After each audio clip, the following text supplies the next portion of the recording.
नमस्कार दोस्तों, ये है दिसंबर 2018 का यूजीसी नेट एनटीए पेपर 2। तो ये कुछ क्वेश्चंस हैं। ठीक है, ऑलरेडी मैंने इसमें पहले से ही मार्क कर लिया था when I was preparing for 2019। तो प्रिंट आउट निकाला है, तो आंसर्स इसके सही हैं, लेकिन क्वेश्चंस जो मैं लाई हूँ वो अच्छे क्वेश्चंस हैं। इसको आप देख लीजिए। देखिए, deal and Grove model match the following है। इसका जो राइट आंसर है वो है सिलिकॉन ऑक्सीडेशन।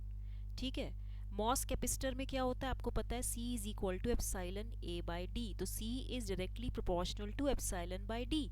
तो यहाँ पे ये हो जाएगा MOS capacitor epsilon by D. Okay. Optical lithography is related to proximity printing. Proximity मतलब होता है क्लोजनेस, निकटतम। ठीक है। And x ray lithography is related to geometrical consideration. तो इसका राइट आंसर थर्ड ऑप्शन होगा। ठीक है, Deal and Grove model is related to silicon oxidation. Next question है, देखिए ये है आपका current gain in common base. Common base में you know that base terminal is kept at the ground potential. ठीक है, तो इसका जो करंट गेन होता है अल्फा इज इक्वल टू एक होता है I C upon I B.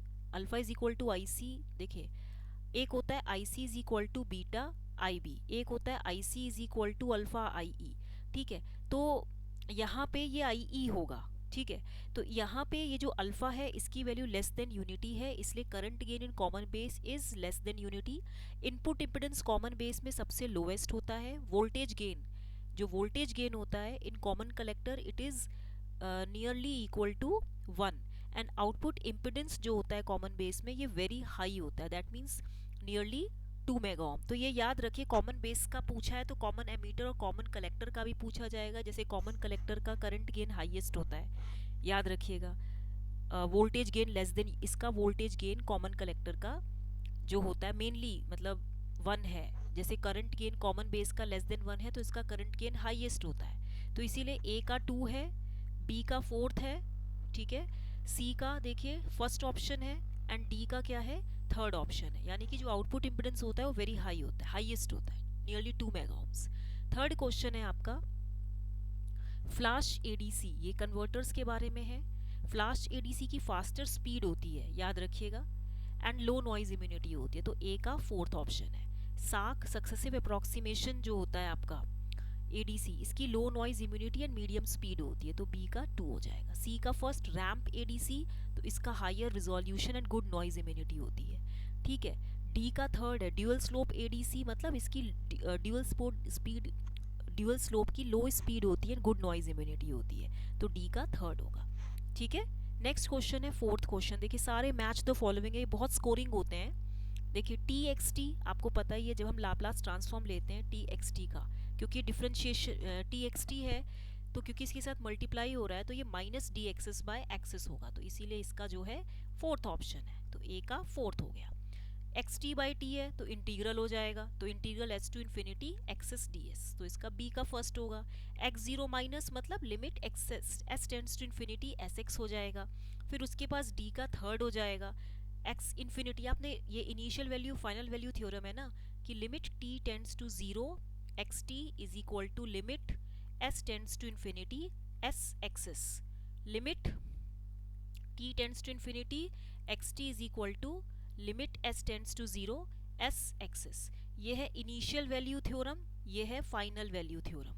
ठीक है, ये आप देख रहे हो ना, तो यहाँ पे d का जो होगा थर्ड होगा, x infinity limit s tends to zero s x s. ठीक है, तो इसका थर्ड ऑप्शन है। ठीक है, this is related to third option. फिर फिफ्थ क्वेश्चन देखिए। अच्छा, ये फोर्थ 4 ही क्वेश्चन थे क्या इसमें? ऐसा तो हो नहीं सकता, रुके 1 2 3 4 ऐसा था क्या? चलिए 4 ही क्वेश्चन रहे होंगे, तो ठीक है।